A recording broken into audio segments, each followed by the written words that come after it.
আসসালামু আলাইকুম।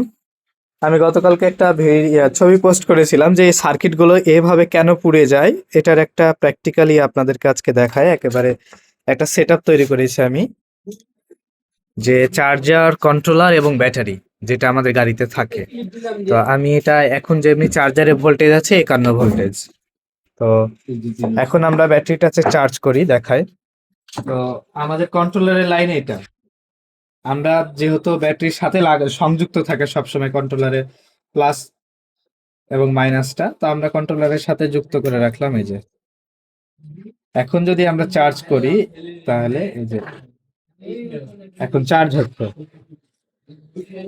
এখন আমাদের লেড অ্যাসিড ব্যাটারিতে কি হয়, রাতের বেলাতে কোনো কারণে যদি কন্ট্রোলারের সাথে তারটা ফিক্স থাকেই কন্ট্রোলারের সাথে, আর রাতের বেলাতে যদি ক্লিপ একটা নষ্ট হয়ে যায়, তখন দেখেন ভোল্টেজটা কিভাবে স্পাইক করে। এই যে আমাদের তার ছুটে গেছে, একটা ক্লিপের তার ছুটে গেছে, আর এখনই ক্যাপাসিটরের ভোল্টেজ 80 ভোল্ট হয়ে গেছে। আমরা আবার যদি ব্যাটারি যুক্ত করি, 58-এ নেমে যাবে। এই যে সাথে সাথে যেহেতু এটা লিনিয়ার চার্জার, সে কারণে ক্যাপাসিটরটা ফুল চার্জ হয়ে যাচ্ছে 79 ভোল্টেজ, এই যে 80 ভোল্ট। কিন্তু এখানে ক্যাপাসিটরের আমরা রেটিংটা দেখি, এদিকে দেখাও।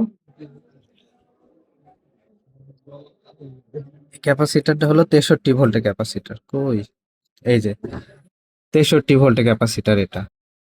তো এটাতে ভোল্টেজ চলে যাচ্ছে প্রায় 90-এর কাছাকাছি, তাহলে এই ক্যাপাসিটর তো আর টিকে থাকবে না। এই যে আমরা দেখেছি যে এইভাবে লিকেজ করা শুরু হয়, এই ক্যাপাসিটর কিছুক্ষণের মধ্যে ব্লাস্ট হয়ে যাবে।